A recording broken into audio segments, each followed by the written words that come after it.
I mean, really, we just, like I always say, we ended up playing team defense, really being in the gaps and getting out and playing fast. I think that helped us. We're moving the ball. We're getting baskets at the basket. We're getting threes.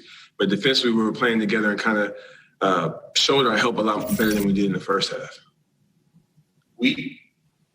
Yeah, Justin, we've seen the fight that you guys have played with in the past 4 games, and it seems like the joy is also back with the way that everyone was embracing Caris after those shots that he hit.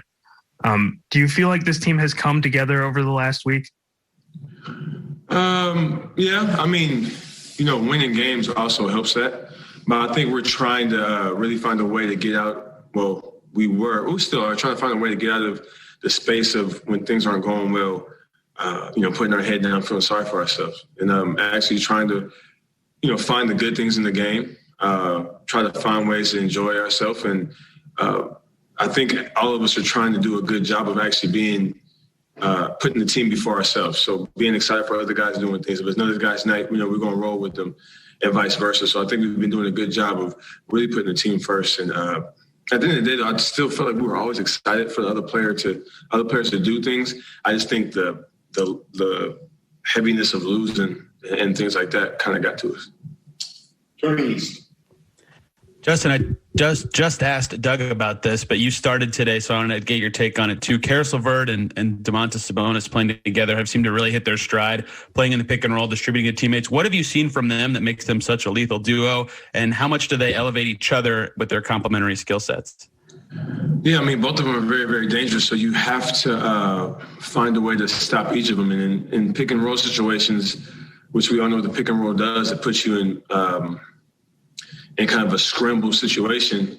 And the way that Caris scores in pick and roll situations, and the same with Domas being able to pop, being able to roll, being able to short roll, and then how Domas is able to, catch the ball in the elbow and kind of direct traffic and hand the ball off to Caris and do things like that. I just think it works well for how their games are. It's just perfect for them. Especially with the way, Caris gets to the basket, gets the mid-range, and again, getting out to the three, to be able to read how defenses guard them. They're each able to adjust at each level of the floor, and that's very, very important. And again, their games just work that way. Yeah, go ahead. You'll have Milwaukee next. They're fighting for playoff positioning too. They're such a unique team. What's the key to playing better against them defensively? And can what has worked the last couple of games, does that game plan work against the Bucks? Well, my main thing that we've been doing these last couple of games has really been trying to play defense as a team, which is being in the gaps and helping guys, showing the offense bodies, but then getting out to shooters and containing the ball. So we can do that well against a really good team like Milwaukee. I think we'll have a chance. It's just, they have guys that are really, really good getting downhill, and Giannis and my brother, and they have guys that can shoot the ball on the outside. So we have to do a good job of showing those guys, bodies, but then getting out and guarding with a lot of energy, like we did tonight.